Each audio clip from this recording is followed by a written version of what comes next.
Hindi cinema का सफर 1931 से शुरू होकर आज तक निरंतर आगे बढ़ रहा है। अक्सर कहा जाता है कि सिनेमा 16 कलाओं का संगम है। ये कलाएं न केवल किसी व्यक्ति के शारीरिक, मानसिक और आध्यात्मिक गुणों की पूर्णता को दर्शाती है, बल्कि वे उसके समग्र व्यक्तित्व की समग्रता और दिव्यता को भी परिभाषित करती है। इस दृष्टि से सिनेमा केवल मनोरंजन या भौतिक सुख सुविधाओं तक सीमित नहीं है, बल्कि यह कला और जीवन का गहन अनुभव भी प्रदान करता है। इसकी कहानियां आधी हकीकत आधा फसाना तो नहीं होती, लेकिन थोड़ी हकीकत ज्यादा फसाना जरूर होती। अब तक हम 1962 तक की फिल्मों पर चर्चा कर चुके हैं। आज हम 1963 के हिंदी सिनेमा की ओर बढ़ते हैं। उस साल बनी फिल्मों, उनके संगीत, बॉक्स ऑफिस प्रदर्शन, कहानियों और कलाकारों की यादगार प्रस्तुतियों पर बात करेंगे। मैं याज्ञवल्क्य दुबे और आप देख रहे हैं मेरा चैनल सिने यात्रा।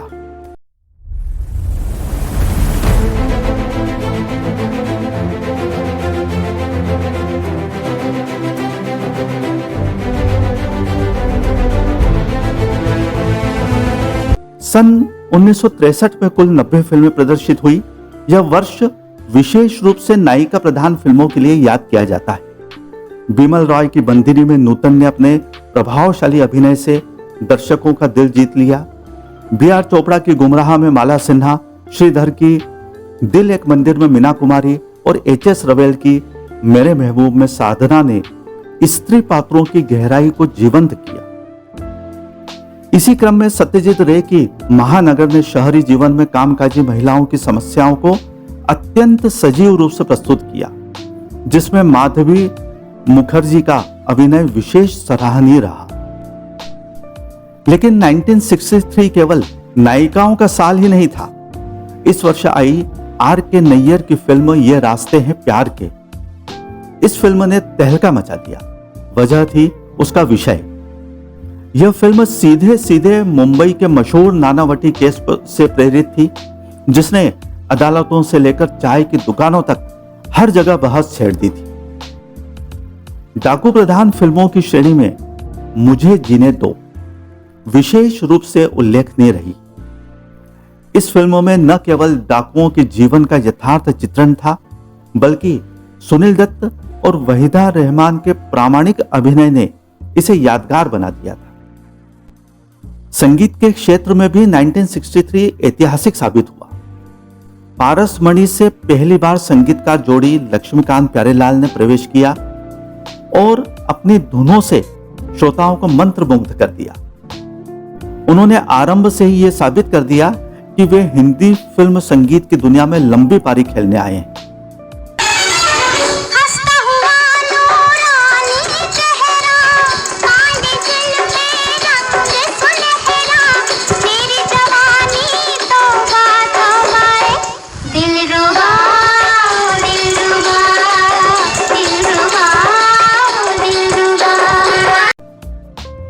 सन 1963 का यह साल सिर्फ फिल्मों का साल नहीं था।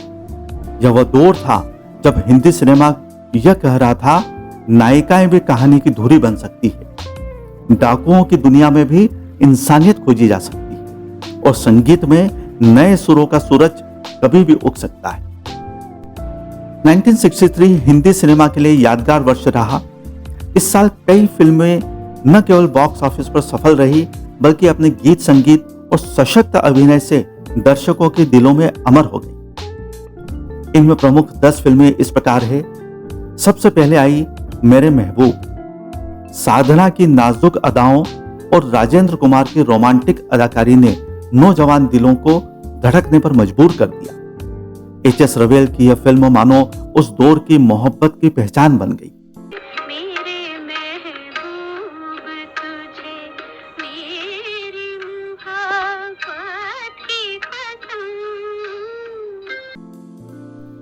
इसी साल ताजमहल ने पर्दे पर प्यार की अमर कहानी को फिर जिंदा किया।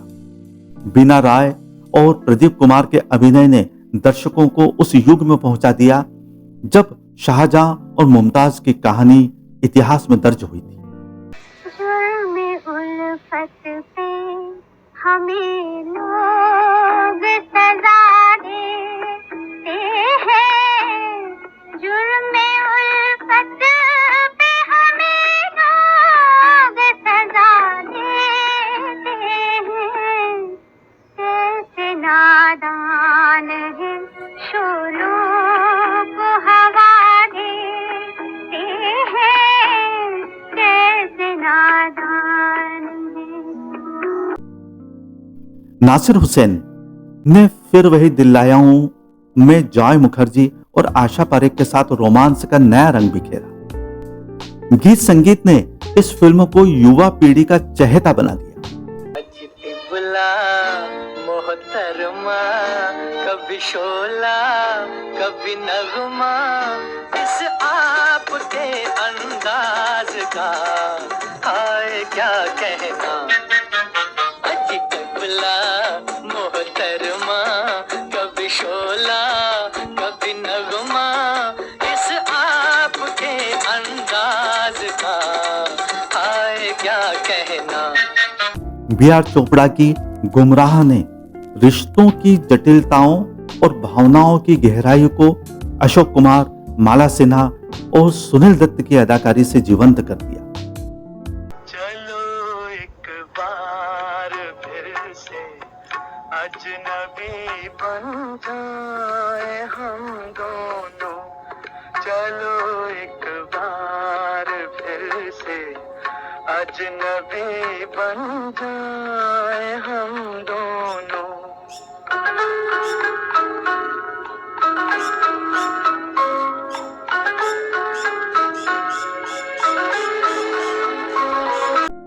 दिल एक मंदिर ने दर्शकों की आंखें नम कर दी। मीना कुमारी, राजेंद्र कुमार और राजकुमार का त्रिकोणीय संघर्ष मानो जिंदगी और मौत के बीच की जद्दोजहद को पर्दे पर उतार लाया। हम तेरे प्यार में सारा आलम खो बैठे हैं, खो बैठे। तुम कहते हो कि ऐसे प्यार को भूल जाओ। हम तेरे प्यार में सारा आलम खो बैठे हैं, खो बैठे। तुम कहते हो कि ऐसे प्यार को भूल जाओ। तेरे घर के सामने में देवानंद और नूतन की प्यारी नोकझोंक ने दर्शकों को मुस्कुराने पर मजबूर कर दिया। विजय आनंद की रोचक प्रस्तुति ने इसे रोमांटिक फिल्मों में खास जगह दिला दी। दिल का भंवर करे पुकार, प्यार का राग सुनो, प्यार का राग सुनो रे। दिल का भंवर करे पुकार, प्यार का राग सुनो, प्यार का राग सुनो रे। लेकिन 1963 केवल रोमांस का ही साल नहीं था। सुनील दत्त और वहीदा रहमान की मुझे जीने दो ने डाकू जीवन की कड़वी सच्चाई सामने रख दी और दर्शकों को सोचने पर मजबूर कर दी। रात भी है कुछ भीगी भीगी, चांद भी है कुछ मध्यम मध्यम, चांद भी है कुछ मध्यम मध्यम। तुम आओ तो आंखें खोले, सोई हुई पायल की छम छम, सोई हुई पायल की छम छम, छम छम छम छम छम छम छम छम।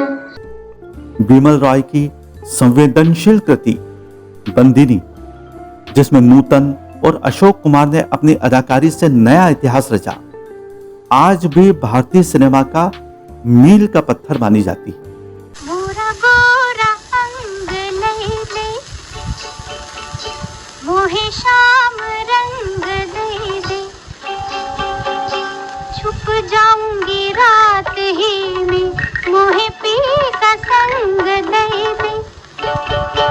सामाजिक संदेशों से सजी फिल्म आज और कल में अशोक कुमार, सुनील दत्त और नंदा ने उस दौर की पीढ़ियों के टकराव को बड़े ही असरदार ढंग से प्रस्तुत किया।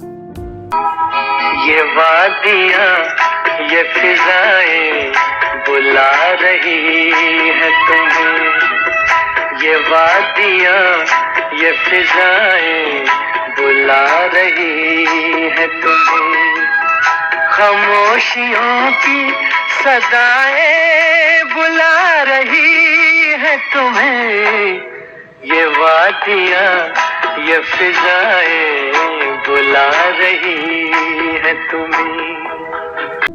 और फिल्म शिकारी जब आई तो पर्दे पर रोमांच का नया तड़का लग गया। अजीत, रागिनी और हेलेन की मौजूदगी ने इसे मसालेदार और मनोरंजक बना दिया।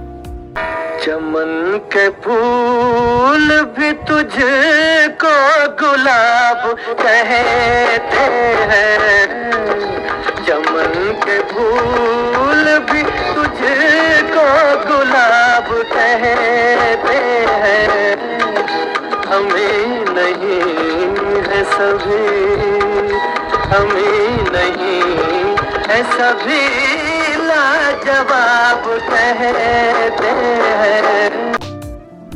इन सब फिल्मों के गीत संगीत ने तो जैसे जादू कर दिया था। मोहम्मद रफी, लता मंगेशकर और मन्ना डे की आवाजों ने पर्दे की कहानियों को अमर बना दिया। अभिनय, संगीत और निर्देशन की इस त्रिवेणी ने 1963 को हिंदी सिनेमा के स्वर्णिम अध्याय में बदल दिया। इन फिल्मों के अलावा कई अन्य उल्लेखनीय फिल्में भी इस वर्ष प्रदर्शित हुई थी। उनके बारे में चर्चा इसके सेकंड पार्ट। धन्यवाद। शेष फिर। नमस्कार।